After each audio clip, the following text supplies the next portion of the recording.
Hi, welcome to Parabola Land. So what we're looking at here is a cannonball that's fired from a pirate ship during battle. It flies on a parabolic path.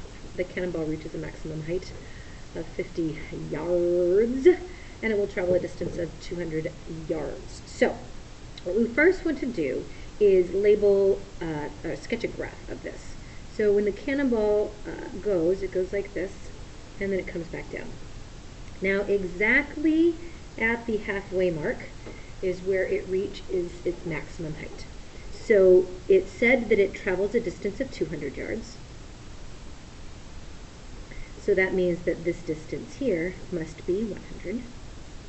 And it also said that it reached a maximum height of 50 yards. So this is what we have so far, and this point would then be labeled our x, comma, y. So we would need to put that the coordinates of the cannonball is 100, 50. And the significance of this point is this is our vertex of our parabola. So in terms of the a value, I can definitely say that the a value is going to be negative. Not real sure. This is going over 50,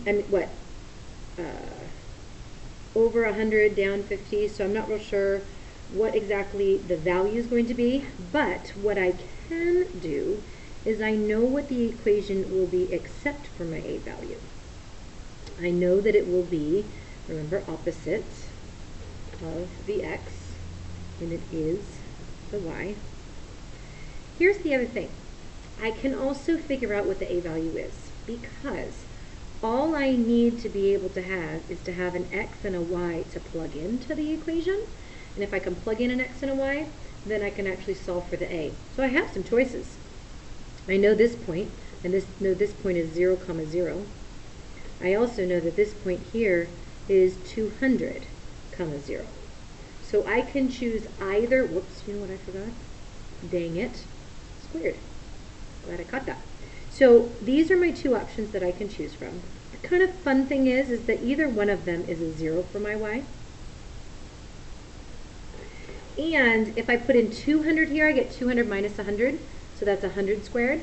But if I put in 0, I get 0 minus 100, so that's minus 100 squared. Either way, it's 100. Actually, let me go ahead and show you all my steps. Either way, I end up getting 100 squared.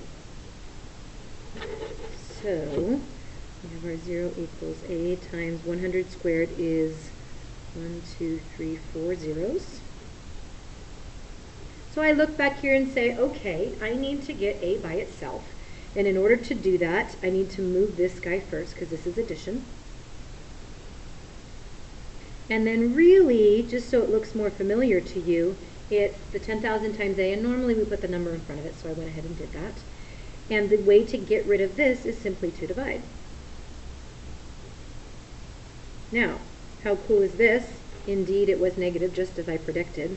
That 0 and that 0 goes away, so 5 goes into that, 200 times? So if I wrote it as a fraction, I would write it like that. If I had it as a decimal, give me a moment, you can plug this in too.